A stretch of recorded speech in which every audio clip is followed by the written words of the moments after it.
જો વિદ્યાર્થી મિત્રો ધોરણ 11 ચેપ્ટર નંબર 13 હાઇડ્રોકાર્બન સંયોજનોમાં આપણે છેલ્લે લેક્ચર નંબર 14માં આપણા પેમ્પલેટના પ્રશ્ન નંબર 62થી 66 અને એસક્યુ 41 સુધી ભણી ગયા હતા. હવે આજે એસક્યુ 41થી જ શરૂ કરીએ, એટલે કે પછી પ્રશ્ન નંબર 67 ઓટોમેટિક આવશે. જોઈએ હવે તો પ્રશ્ન નંબર 41 જે છે એસક્યુ 41 એનું વિધાન શું છે ધ્યાન રાખજો. એનું વિધાન યાદ રાખો. જવાબ એક જ સેન્ટેન્સનો છે. S41 તો બેન્ઝીનની અસામાન્ય સ્થિરતા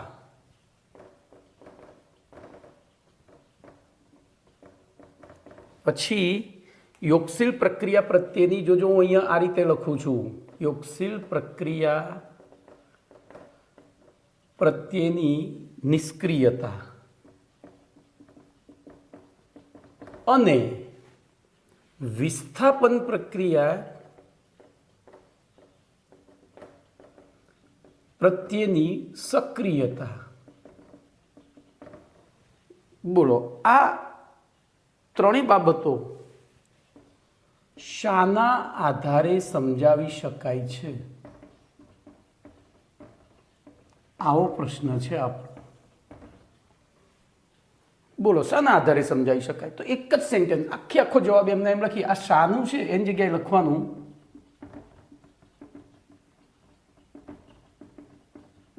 આગળ લખવાનું બેન્ઝીનના સંસ્પંદન બંધારણોના આધારે સમજાવી શકાય છે. બસ પતી ગયું. હવે જો આમાંથી એમસીક્યુ મળે છે, આ પ્રશ્નમાંથી એમસીક્યુ મળે છે. બોલો, બેન્ઝીનના સંસ્પંદન બંધારણોના આધારે નીચેના પૈકી કઈ બાબત સમજાવી શકાય છે? સમજ્યા?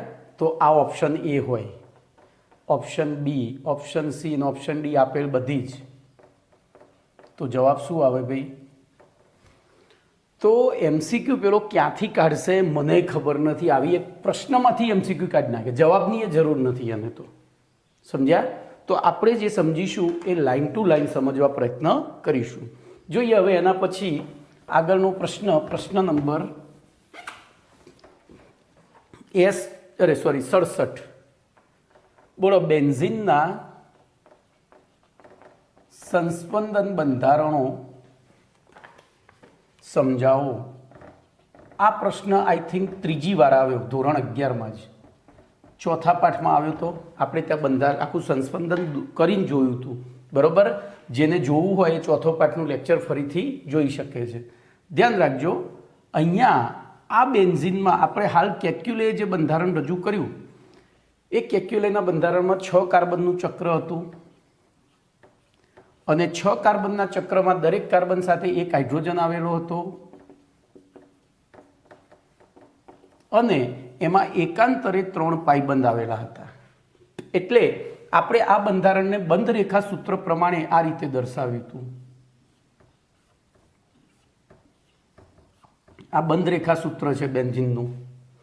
હવે જો કેલ્ક્યુલેટ પાછું પુરવાર કર્યું હતું કે આની જ્યારે આપણે બ્રોમિન સાથે પ્રક્રિયા કરીએ છીએ તો એક વિસ્થાપિત એટલે કે બ્રોમિનેશન કરીએ તો એક વિસ્થાપિત વ્યુત્પન્ન જે છે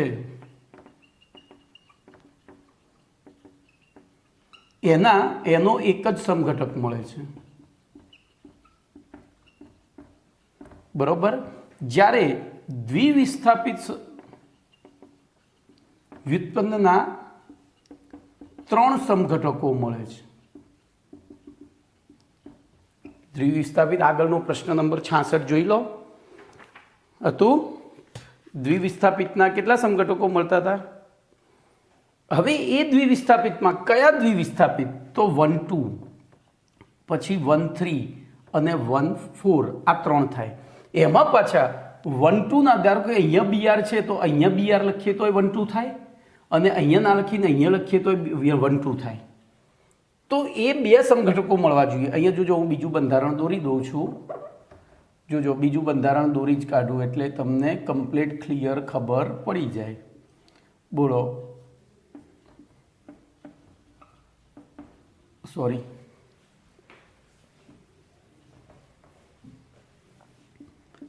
આ 1,2 ડાયબ્રોમોબેન્ઝીન છે એના 2 બંધારણો થાય. આ 2 બંધારણોમાં શું તફાવત છે? તો અહીંયા બીઆર જે બે કાર્બન સાથે જોડાય છે, બે કાર્બન વચ્ચે એકલ બંધ છે, જ્યારે અહીંયા દ્વિબંધ છે. જોજો આ એકલ બંધ છે, જ્યારે આ દ્વિબંધ છે. બોલો હવે જો આપણે બંધારણીય દ્રષ્ટિએ જોવા જઈએ તો આ બેના ગુણધર્મો જુદા હોવા જોઈએ, કારણ કે અહીંયા કાર્બન કાર્બન વચ્ચે એકલ બંધ છે, અહીંયા દ્વિબંધ છે. તેમ છતાં એમના ગુણધર્મો સમાન મળ્યા હતા અથવા તો સમાન હોય છે. એણે કેલ્ક્યુલેને મજબૂર કર્યો કે ભાઈ અહીંયા કંઈક એવું થતું હોવું જોઈએ કે જેથી કરીને આ ગુણધર્મો સમાન થાય. બોલો એવું શું થતું હોવું જોઈએ? તો આ ઇલેક્ટ્રોન યુગ્મ અહીંયા જતું હોવું જોઈએ, આ અહીંયા, એવી રીતે. બોલો તો આપણને નવું બંધારણ અહીંયા શું મળી ગયું? બોલો તો હવે બે સરખા થઈ ગયા. જોજો અહીંયા દ્વિબંધ હતો, અહીંયા એકલ બંધ હતો, એ ઇલેક્ટ્રોન યુગ્મ અહીંયા ગયું એટલે અહીંયા પાછો એકલ બંધ થઈ ગયો. એટલે કે અહીંયા હવે જોજો આપણે બ્રોમિન કાઢી નાખીશું બધાએ, તો બેન્ઝીનના જ બે બંધારણો રાખીશું. પેલું તો આપણે સમજૂતી માટે લીધું, બરોબર. તો આ રીતે તો આપણે અહીંયા સંસ્પંદનની નિશાની કરીએ અને અહીંયા ટ્રિપલ લાઈન જે ઇક્વાલિટીની નિશાની છે, ઇક્વલની ને ઇક્વાલિટીની. તો બોલો શું થયું? તો અહીંયા આ પાયબંધ આ રીતે ફરે છે આખા, અને એના કારણે આપણે બેન્ઝીનના આ ત્રણમાંથી કોઈ પણ બંધારણ દર્શાવી શકીએ. આ ત્રણમાંથી કોઈ પણ બંધારણ. તો આને ધ્યાન રાખજો, હવે ચોથા પાઠ પ્રમાણે આને બેન્ઝીનનું સંસ્પંદન બંધારણ કહેવાય અને આ બેને બેન્ઝીનના વિહિત બંધારણ કહેવાય. વાસ્તવિક બંધારણ વિહિત આપણી ચોપડીમાં શબ્દ છે જ આવ્યો. આ બે કયા બંધારણ થયા? વિહિત. એ એકબીજામાં ઝડપથી આંતર પરિવર્તન પામ્યા એટલે આપણને આ મળ્યું સંસ્પંદન બંધારણ. તો હવે જોજો આ થિયરીમાં બીજું કશું નથી, આપણે બધું જ ચોથા પાઠમાં ભણીને આવ્યા છીએ. બોલો શું લખીશું? તો સંયોજકતા બંધન સિદ્ધાંત અનુસાર દોલનની સંકલ્પનાને સંસ્પંદનના આધારે સમજાવી શકાય છે. અહીંયા પાયબંધ જોજો, સંયોજકતા બંધનવાન વીબીટી વેલેન્સ બોન્ડ થિયરી, વેવઈ બનવાની થિયરી, એના આધારે પાયબંધનું દોલન એ સંસ્પંદનના આધારે સમજાવી શકાય છે, બરોબર. તો બેન્ઝીનનું વાસ્તવિક બંધારણ તેના બે જુદા જુદા બંધારણોનું સંકર બંધારણ છે. આ એનું સંસ્પંદન બંધારણ, આ વિહિત બંધારણ. તો એ બે જુદા જુદા બંધારણોનું શું છે? તો સંકર બંધારણ છે. બેન્ઝીનના સંકર બંધારણમાં કેલ્ક્યુલે સૂચવેલા બે બંધારણોનો મુખ્ય યોગદાન છે. આ કેલ્ક્યુલે સૂચવેલા બે બંધારણો હતા, બરોબર. અહીંયા બેન્ઝીનનું સંકર બંધારણને આકૃતિમાં દર્શાવ્યા પ્રમાણે ષષ્કોણની અંદર વર્તુળ અથવા તૂટક વર્તુળ, જોજો વર્તુળ અથવા તૂટક વર્તુળ દોરીને દર્શાવવામાં આવે છે. અને બેન્ઝીનના સંકર બંધારણમાં ષષ્કોણની અંદર દર્શાવેલું વર્તુળ બેન્ઝીનના 6 પાઈ ઇલેક્ટ્રોન, જોજો એક પાઈ બંધમાં 2 ઇલેક્ટ્રોન હોય તો અહીંયા 2 ને 2 4 ને 2 6, તો 6 પાઈ ઇલેક્ટ્રોન નું વાદળ, 6 પાઈ ઇલેક્ટ્રોનનું, એટલે કે બેન્ઝીનના ષષ્કોણની અંદર દર્શાવેલું વર્તુળ બેન્ઝીનના 6 પાઈ ઇલેક્ટ્રોન વાદળનું બેન્ઝીન વલયના 6 કાર્બન પરમાણુ પર વિસ્થાનીકૃત થયેલું હોવાનું સૂચવે છે. વિસ્થાનીકૃત થયેલું છે એટલે કે એમનું સ્થાન ફિક્સ નથી. જોજો અહીંયા આ બંધારણમાં અહીંયા હતું, એ બદલાઈને અહીંયા જતું રહ્યું, પછી એ બદલાઈને આ બંધારણમાં પાછું અહીંયા આવ્યું, એ બદલાઈને આ બંધારણમાં અહીંયા જતું રહ્યું, એ બદલાઈને આ બંધારણમાં, એટલે જોજો ફરીથી 1 અહીંયા ગયું, 2 અહીંયા આવ્યું, 3 અહીંયા ગયું, 4 જોજો અહીંથી પાછું 4 અહીંયા આવ્યું અને એ પાછું 5 અહીંયા ગયું અને એ 5 પાછું અહીંયા જતું રહ્યું, છઠ્ઠું કમ્પ્લીટ. તો આ જે બંધારણ છે એ 6, એટલે કે આ જે 6 પાઈ ઇલેક્ટ્રોન છે કોઈ કાર્બન ઉપર સ્થિર નથી, પણ એ વિસ્થાનીકૃત થયેલા છે, એટલે કે સતત ફર્યા કરે છે, કોઈ એક જ સાથે જોડાયેલા નથી, 6 સાથે જોડાયેલા છે. ઓકે, તો આ થયું બેન્ઝીનના સંસ્પંદન બંધારણોની સમજૂતી. હવે આ આકૃતિ દોરી દેવાની છે તમારે. મેં તમને આખી થિયરી, આગળની થિયરીનો સહારો લઈને સમજાવી દીધું છે. ચલો એના પછી 68મો પ્રશ્ન જોઈએ.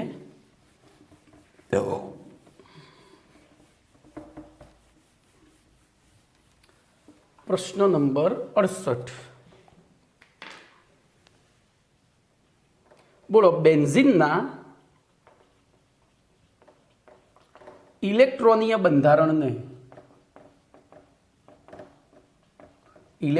બંધારણ ના આધારે બેન્ઝીનની સ્થિરતા સમજાવો.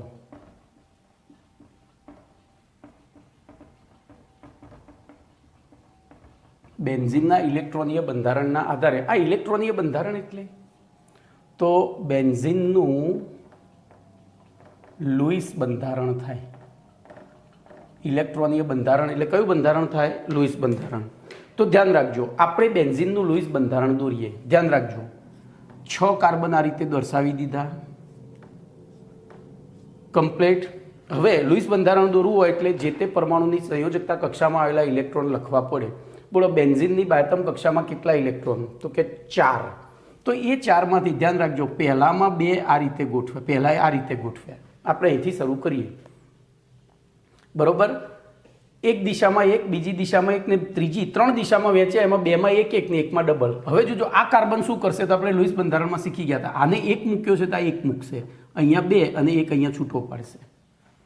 હવે આને 2 મૂક્યા છે, જો અહીંયા આપણને કેમ ના ખબર પડી કે મારે અહીંયા 2 મૂકવાના, અહીંયા એક નહીં? તો જો આ કાર્બને એક કાર્બન તરફ 1 મૂક્યું છે અને બીજા કાર્બન તરફ 2 મૂક્યું છે, તો આ કાર્બન એવું જ કરશે. હવે આ શું કરશે જોઈ લો. તો આની તરફ 2, બીજા તરફ 1, એવી રીતે આની તરફ 1, આની તરફ 2 અને એક બાર લટકતું રાખશે. એવી રીતે આ, બોલો, આ કમ્પ્લીટ. હવે શું થાય? બોલો, હવે શું થાય? તો જોજો, આપણે એમ કલ્પના કરીએ ખાલી ભાગીદારીની. હું એક જ ખાલી લાઈન દોરીશ. બોલો, આને આની સાથે દ્વિબંધ બનાવ્યો અને અહીંયા સિંગલ બોન્ડ બનાવ્યો. આ કાર્બનની કેટલી સંયોજકતાઓ સંતોષાઈ ગઈ? 3. કેટલી બાકી રહી? તો એ ચોથી સંયોજકતા, અહીંયા દરેક ચોથી સંયોજકતા હાઇડ્રોજન વડે સંતોષાય. બરોબર. એટલે આપણે હવે જો હું બ્લુ પેનથી ખાલી વચ્ચે લાઈન દોરું છું જેથી આપણને આઈડિયા આવે.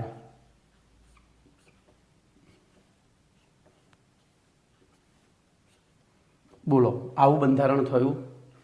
હવે ધ્યાન રાખજો, ધારો કે લુઈસ બંધારણ છે, ગમે તે રીતે દોરી શકાય, તો આપણે બીજું બંધારણ દોરીએ.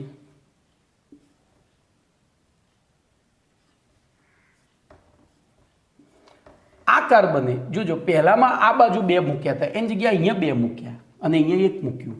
એની મરજી એવી હતી. તો હવે શું થશે? બોલો, આને 2 મૂકવા પડશે, અહીંયા 1, અહીંયા 1, અહીંયા 1, 1 અને પાછા 2, પાછા 2, 1, 1, પાછો 1, 2, 1, પછી 2, 1 અને 1. બોલો, બાકીની સંયોજકતા અહીંયા બહારની સાઈડ હાઇડ્રોજન વડે સંતોષાય.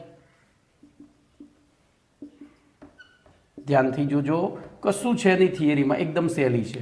હવે આપણે આને પણ બ્લુ પેનથી બંધ દર્શાવીએ. બોલો, હું જો ઇલેક્ટ્રોન એમના એમ રાખીને વચ્ચે બંધ દર્શાવું છું એટલે તમને આઈડિયા આવે. તો બોલો, બેન્ઝીનના કેટલા લુઈસ બંધારણ શક્ય બન્યા? બેન્ઝીનના કેટલા લુઈસ બંધારણ શક્ય બન્યા? 2.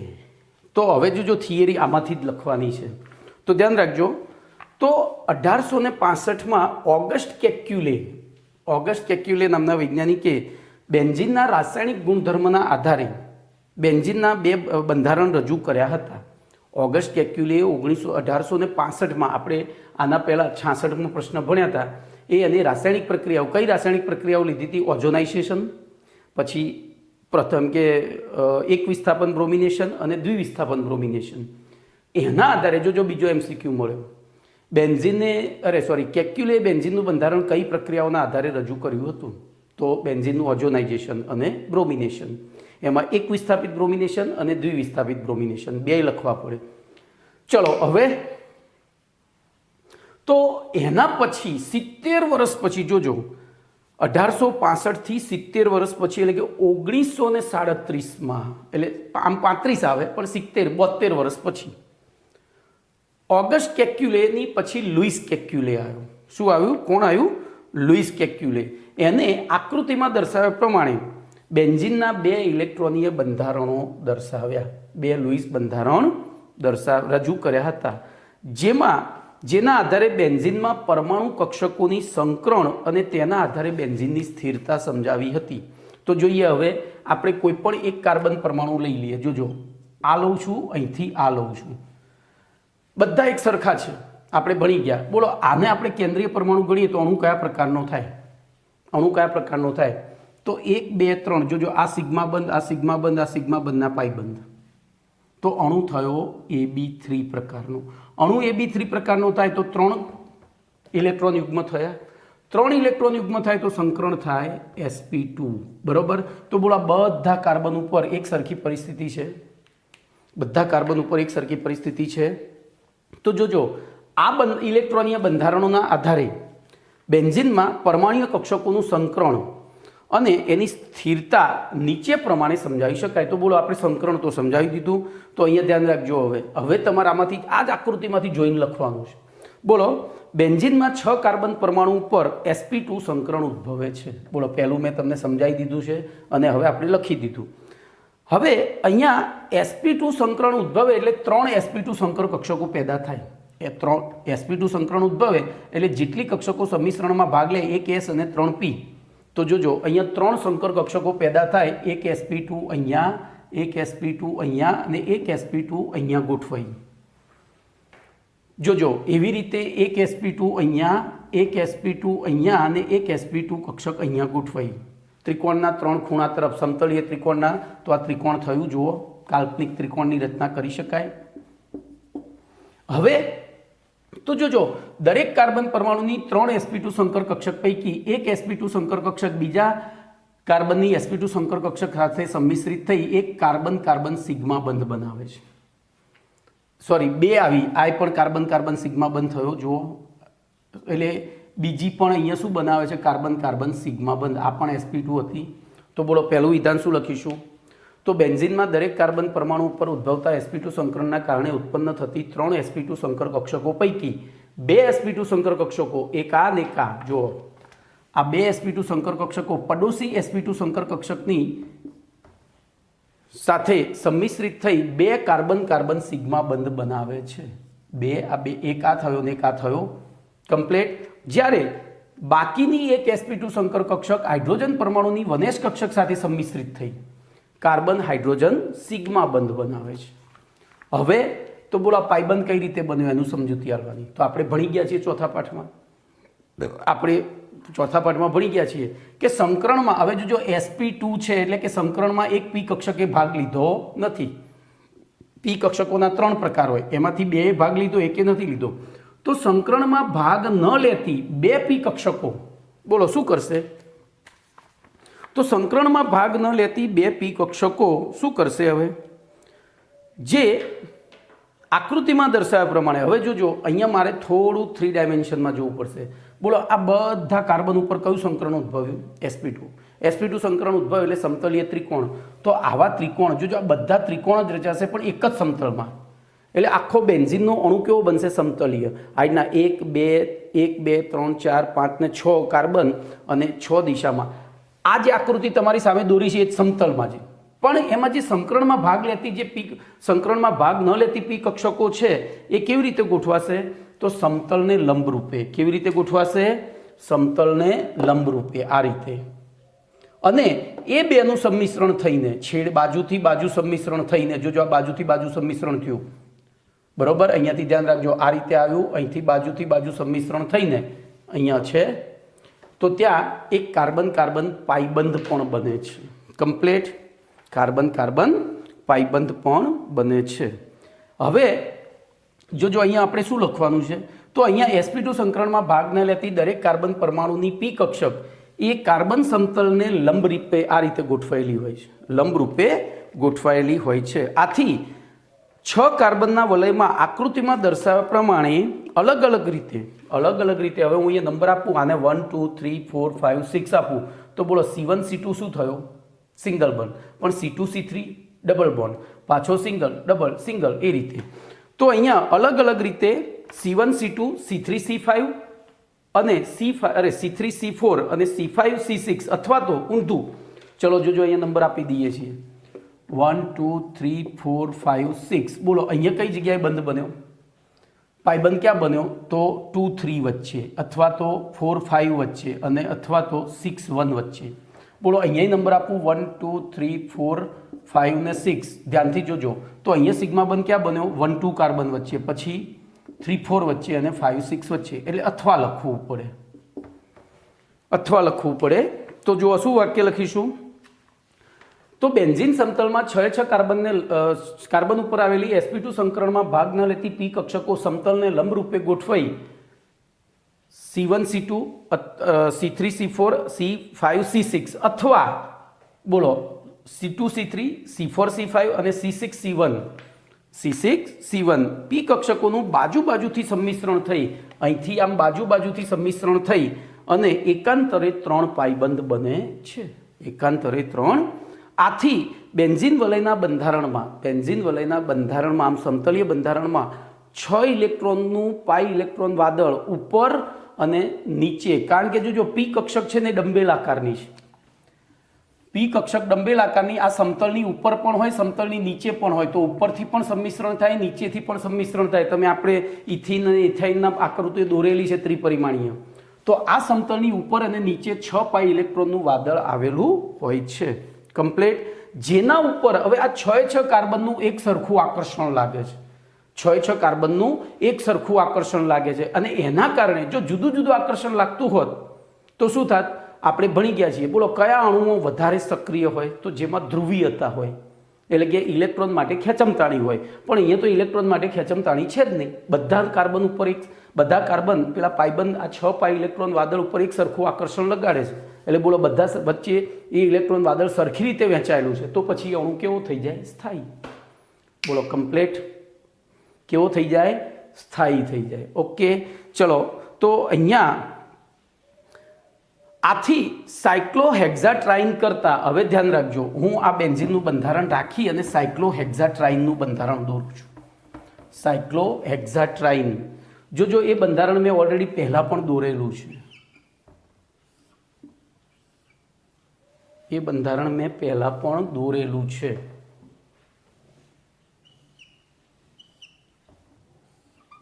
બોલો આ સાયક્લોહેક્ઝાટ્રાઇન થયું. ભાઈ આવું કેમ મેં દોર્યું? આ સંમિત દોર્યું એકદમ ષષ્ટકોણ. આને કેમ એકદમ ષષ્ટકોણ ના દોર્યું? સોચો. તો એ એવું સૂચવે છે કે અહીંયા પાઈબંધનું સંસ્પંદન થતું હતું, એટલે આ બંધ લાંબો ટૂંકો થતો હતો. હજુ આગળ આવશે બંધ લંબાઈના આધારે બેન્ઝીનની સ્થિરતા સમજાવો.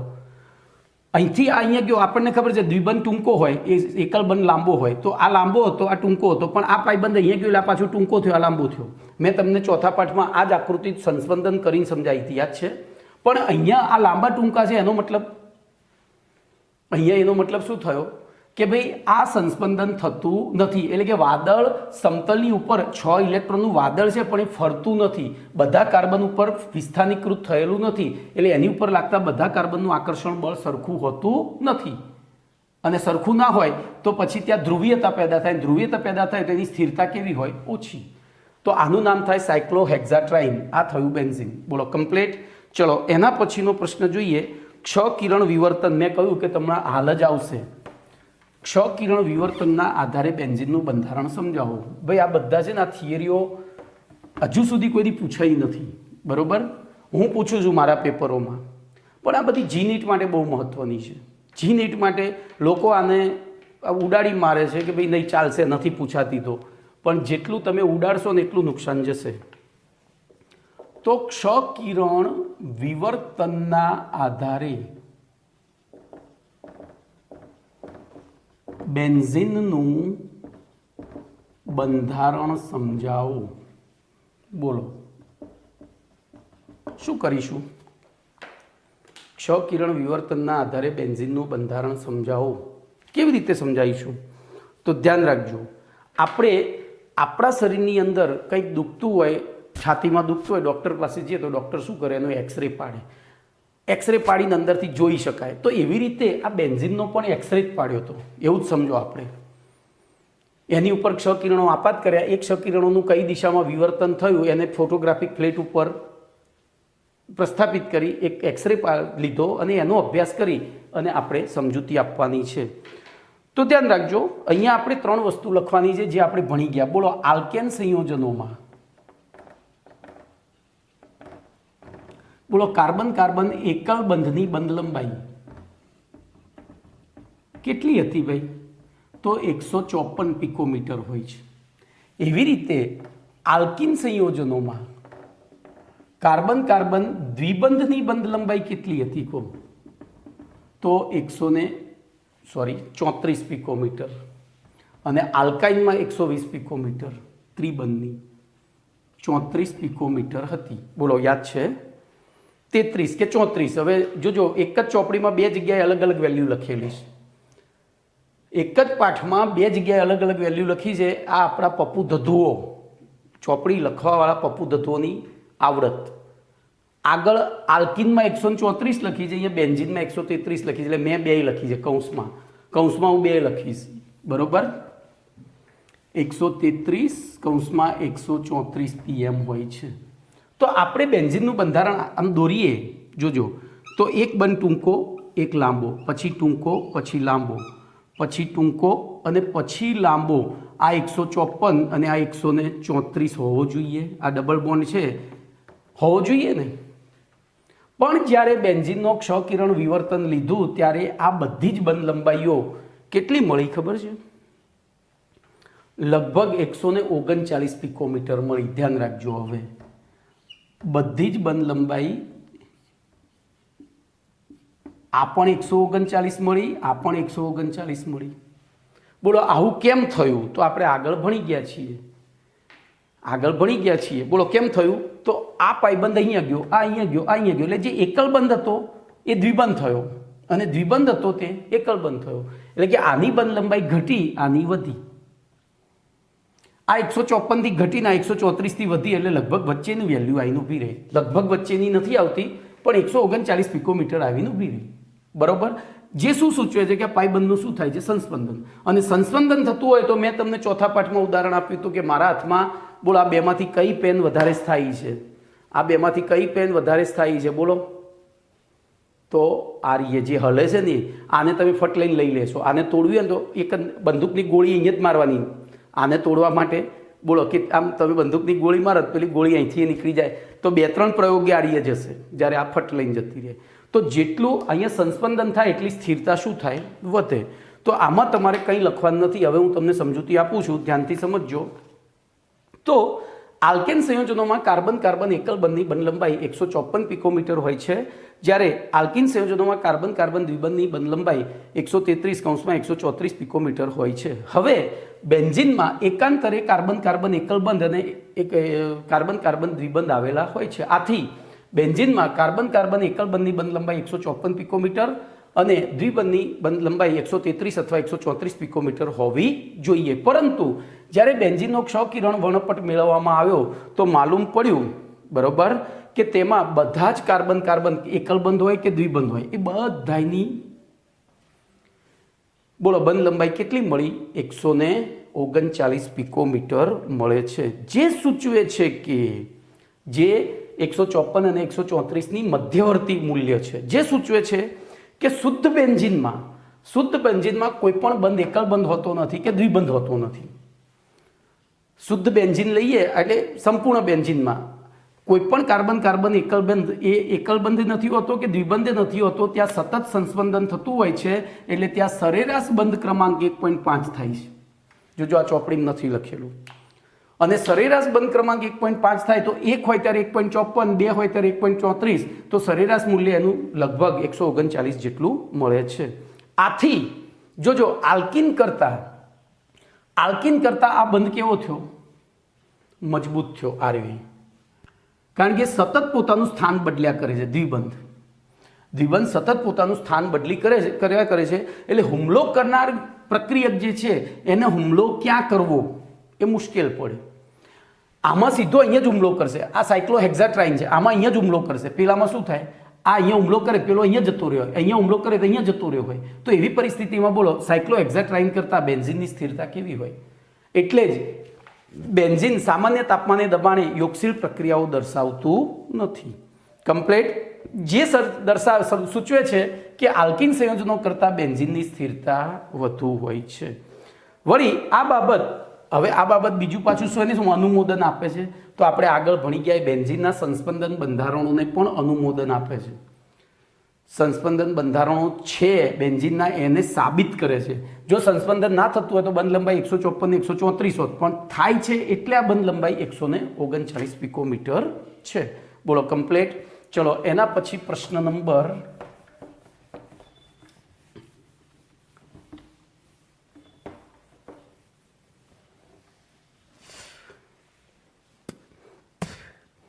70 જોઈએ. તો હાઇડ્રોજનેશન ઉર્જા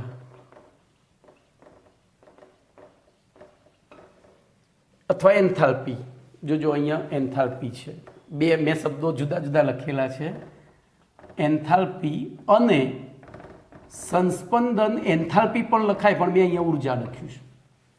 ઉર્જાના આધારે બેન્ઝીનની સ્થિરતા સમજાવો.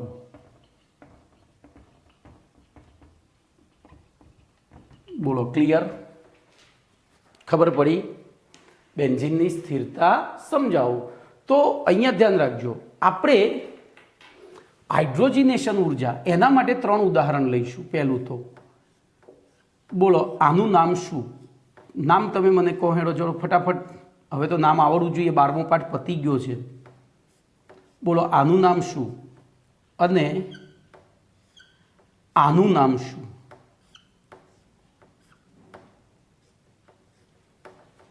બોલો. તો આનું નામ થાય સાયક્લોહેક્ઝિન. પછી આ થાય સાયક્લોહેક્ઝાડાઇન. જોજો, હવે હું ચલો આ બંધારણ અહીંયા રાખું જ છું. આને કહેવાય બેન્ઝીન. અને હમણાં દોર્યું હતું એવું બંધારણ ફરી એકવાર દોરી દઉં. આને કહેવાય સાયક્લોહેક્ઝાટ્રાઇન.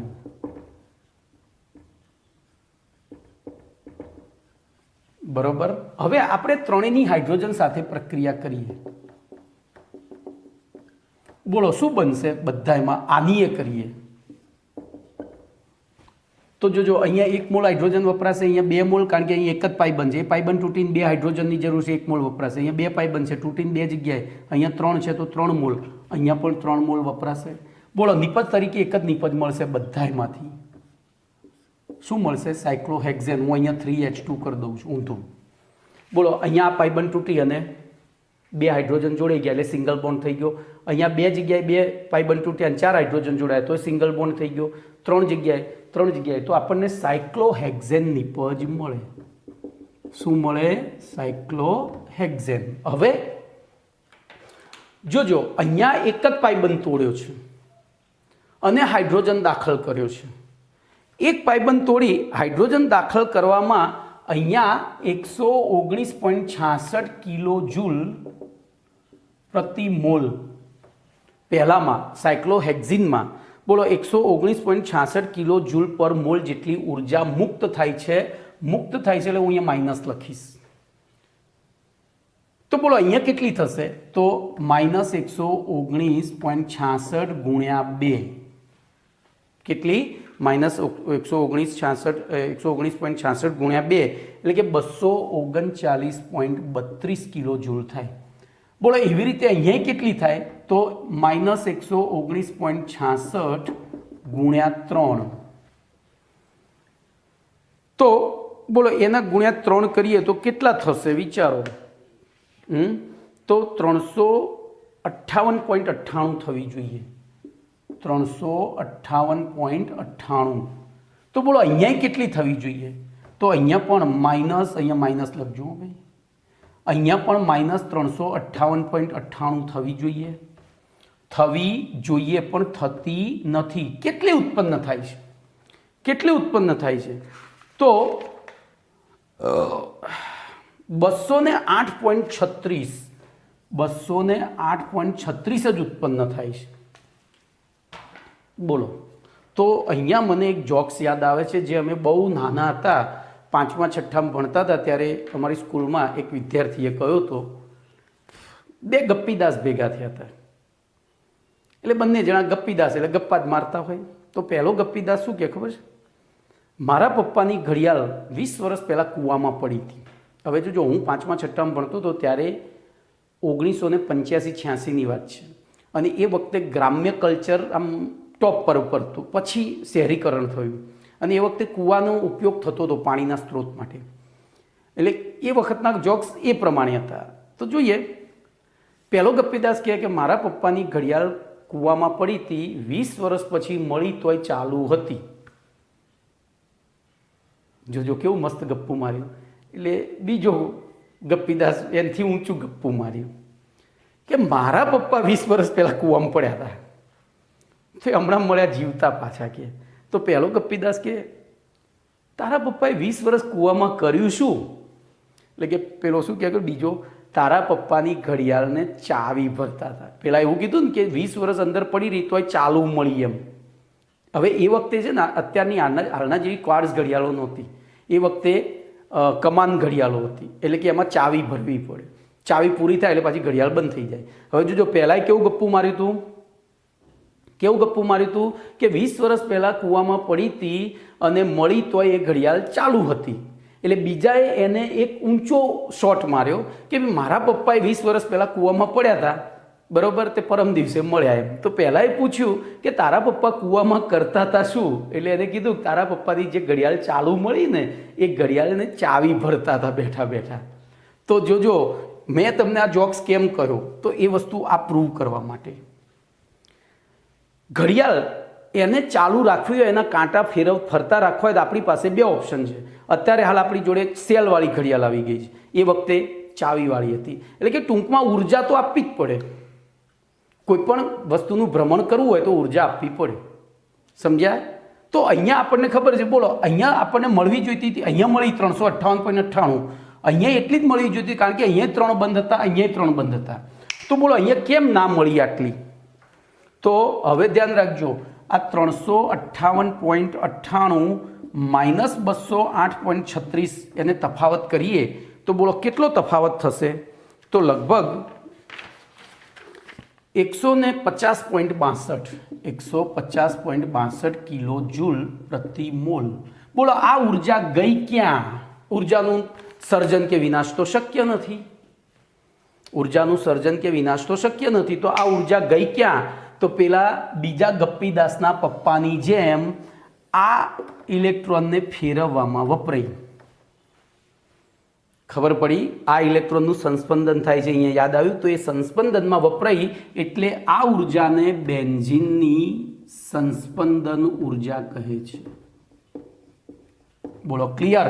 બેન્ઝીનની સંસ્પંદન ઉર્જા કહે છે. ઓકે, હવે જોજો આમ બેન્ઝીનની સંસ્પંદન ઉર્જાના કારણે જોજો એની પાસે, બેન્ઝીન પાસે આટલી ઉર્જા હોવી જોઈતી હતી 358.98, પણ નીકળી કેટલી એની પાસે?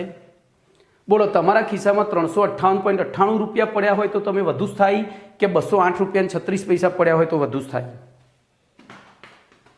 તો સ્વાભાવિક છે, જેટલા પૈસા વધારે એટલા આપણે ઉછળકૂદ કરીએ. તો આના આટલી ઉર્જા વપરાઈ ગઈ હતી આ ફેરવવામાં, એટલે બેન્ઝીન વધારે સ્થાયી હોય છે. મેં તમને વારંવાર એક જ ઉદાહરણ આપ્યું છે, સ્થિરતા માટે જેટલી ઉર્જા ઓછી એટલી સ્થિરતા વધારે.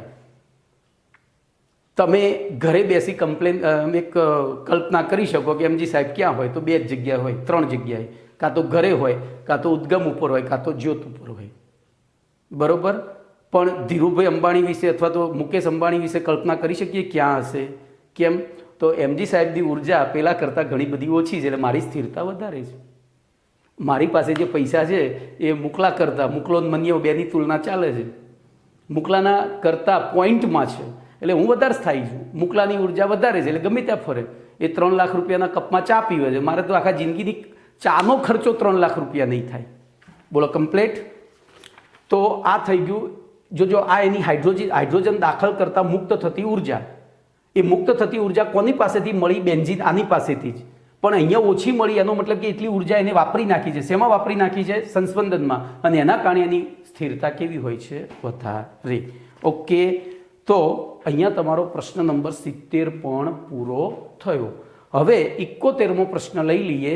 71મા પ્રશ્નમાં આગળ આવી ગયું હતું એક નાનો પ્રશ્ન, મેં તમને કહ્યું હતું એરોમેટિક સંયોજનો કોને કહેવાય? તો જે સંયોજનો હ્યુકેલના નિયમનું પાલન કરે એને એરોમેટિક સંયોજનો કહેવાય. પણ હવે હ્યુકેલનો નિયમ શું છે એ જાણવું પડશે ને. તો મેં ત્યાં ટૂંકમાં કહ્યું હતું, હવે વિગતવાર જોઈએ. તો પ્રશ્ન નંબર 71, હ્યુકેલનો નિયમ અને એરોમેટિકતા સમજાવો. તો જો સૌથી પહેલા આપણે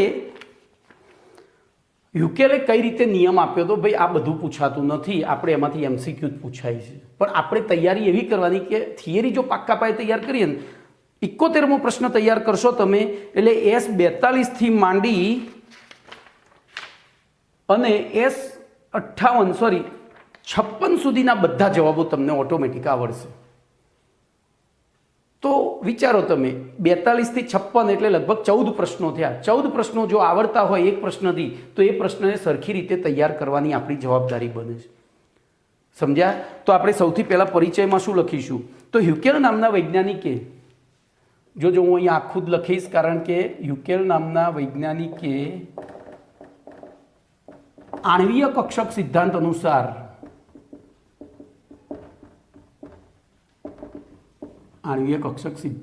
અનુસાર બોલો શું કર્યું હતું? તો દર્શાવ્યું કે સિદ્ધાંતના આધારે દર્શાવ્યું કે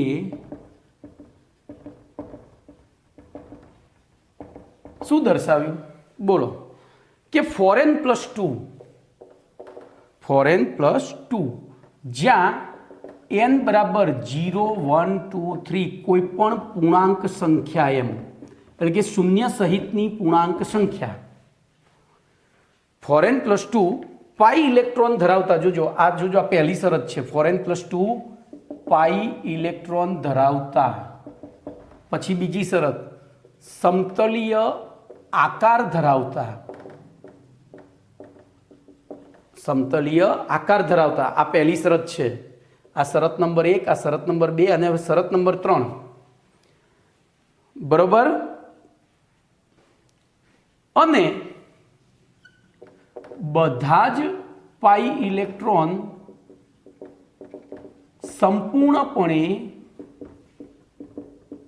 વિસ્થાનીકૃત થયેલા હોય. વિસ્થાનીકૃત થયેલા હોય એટલે કે પાઈ બંધનું અથવા તો પાઈ ઇલેક્ટ્રોનનું સંસ્પંદન થતું હોય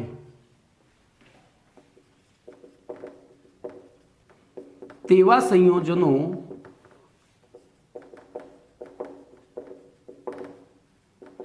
એરોમેટિક લાક્ષણિકતા દર્શાવે છે.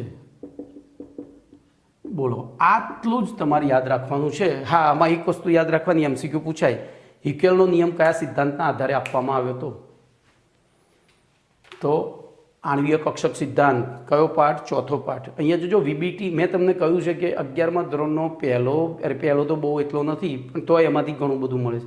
પહેલો, બીજો, ત્રીજો, ચોથો, પાંચમો, છઠ્ઠો, સાતમો આ બેઝિક ચેપ્ટર છે. 8મો આ 8 પાઠ આવડે ને એટલે હવે બધું બસ એનો જ ઉપયોગ કરીને આગળ વધવાનું છે. 11માના 16 પાઠ 14 પાઠ અને 12માના 16 પાઠ, ટોટલ 30 પાઠ ફક્ત 8 પાઠ ઉપર આધારિત છે. તો અરે 8 પાઠ તમને પાક્કા આવડતા હોય તો પાછળ બધી વાર્તા જ કરવાની છે. પછી આપણે આ શું કરી રહ્યા છીએ? બધું જ એના આગળના પાઠ ઉપરથી ભણી રહ્યા છીએ. હા, આમાં થોડું નવું આવે છે, બેઝિક અમુક આવે ને એમ. તો એરોમેટિક લાક્ષણિકતા ધરાવતા હોય છે. આવા સંયોજનોને એરોમેટિક સંયોજનો કહે છે.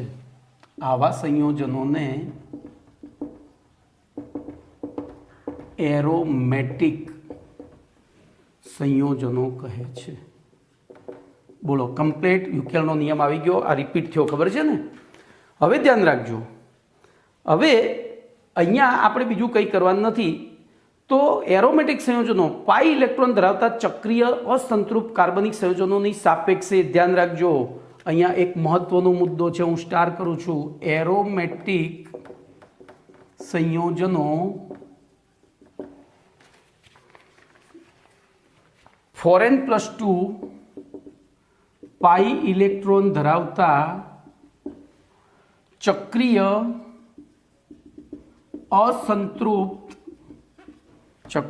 અસંતૃપ્ત કાર્બનિક સંયોજનોની સાપેક્ષે ગુણધર્મોની બાબતમાં જુદા પડે છે. જોજો, ખાલી 4n+2 ઇલેક્ટ્રોન પાઈ ઇલેક્ટ્રોન ધરાવતા હોય તો એરોમેટિક નથી. પણ એના પછી આ બે શરતો પણ પાલન થવી જોઈએ. તો ધ્યાન રાખજો. હવે આના જ વસ્તુ પાછી રિપીટ કરવાની. આટલું યાદ રાખો ફરીથી. એરોમેટિક સંયોજનો N+2 પાઈ ઇલેક્ટ્રોન ધરાવતા ચક્રીય અસંતૃપ્ત કાર્બનિક સંયોજનોની સાપેક્ષે ગુણધર્મોની બાબતમાં જુદા પડે છે. તો અહીંયા આપણને 3 શરતો પ્રાપ્ત થાય છે. કઈ શરત? એક તો આપેલા સંયોજનનું બંધારણ સમતલીય હોવું જોઈએ. પછી એમાં આવેલા પાઈ ઇલેક્ટ્રોનની સંખ્યા N+2 હોવી જોઈએ અને તેમાં બધા જ પાઈ ઇલેક્ટ્રોન સંપૂર્ણપણે વિસ્થાનીકૃત થયેલા હોવા જોઈએ, એટલે કે એમાં સંસ્પંદન થયેલું હોવું જોઈએ. હવે આ 3 શરતોનું પાલન કરતા હોય એવા સંયોજનોને એરોમેટિક સંયોજન કહેવાય. એવા સંયોજનોને એરોમેટિક સંયોજન કહેવાય. અને કોઈ પણ એક શરતનું પાલન ન કરતા હોય તો એમને બિન એરોમેટિક સંયોજનો. આ 3માંથી કોઈ પણ એક શરતનું પાલન ન કરતા હોય, જો ત્રણેયનું પાલન કરે તો એરોમેટિક, પણ 3માંથી કોઈ પણ 2નું પાલન કરે તો એને કહેવાય બિન એરોમેટિક. જોજો, એલિફેટિક કહેવાય એવું નહીં, બિન એરોમેટિક છે. શબ્દ પકડજો. ઓકે. દાખલા તરીકે અને જો 3માંથી એકનું જ પાલન કરતા હોય તો એને એલિફેટિક કહેવાય. તો એને એલિફેટિક અથવા એલિસાયક્લિક આવે છે આગળ. એ બધું આપણે આગળ કાલના લેક્ચરમાં ભણવાનું છે. બરોબર. અહીંયા ઘણા શબ્દો આવશે. એલિફેટિક આવે, એલિસાયક્લિક આવે. ઓકે. તો અહીંયા દાખલા તરીકે લખ્યું છે બેન્ઝીન, સાયક્લોપ્રોપિનાઇલ કેટાયન, પછી સાયક્લોપેન્ટાનાઇલ એનાયન, પછી સાયક્લોહેપ્ટાટ્રાઇનાઇલ કેટાયન અથવા ટ્રોપિલિયમ કેટાયન, સાયક્લોઓક્ટ્રાનાઇલ ડાયએનાઇન વગેરે એરોમેટિક સંયોજનો છે. જ્યારે સાયક્લોહેપ્ટાટ્રાઇન અને સાયક્લોઓક્ટ્રાટ્રાઇન બિન એરોમેટિક સંયોજનો છે. એ હવે કેમ છે એ આપણે આવતા લેક્ચરમાં, આજના લેક્ચરમાં અહીંયા સુધી રાખું છું. આટલું તૈયાર કરજો તો આવતું લેક્ચર એકદમ પાક્કા પાયે આવડી જશે. બરોબર. તો અહીંયા આપણે લેક્ચરને વિરામ આપીએ છીએ.